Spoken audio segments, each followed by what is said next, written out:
Chừng ba khê thu kỳ đi đâu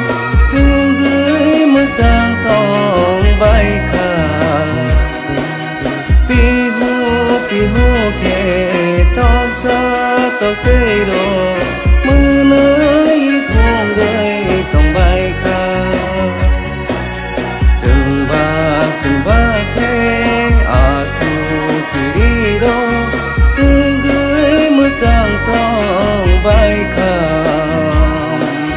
pi hu khê tóc xa tóc tê đồ mưa nơi buông gửi tòng bay khả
chừng ba khê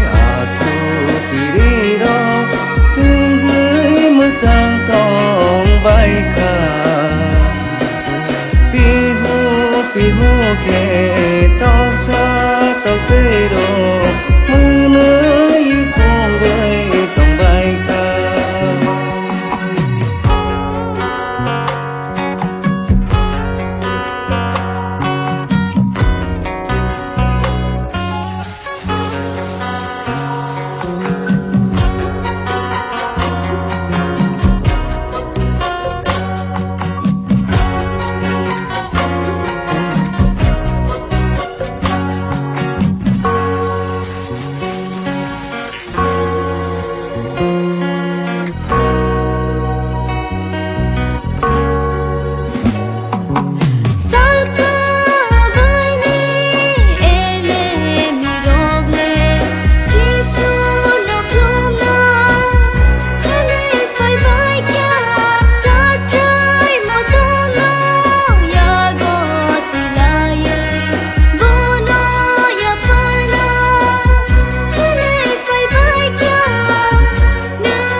chừng ba khê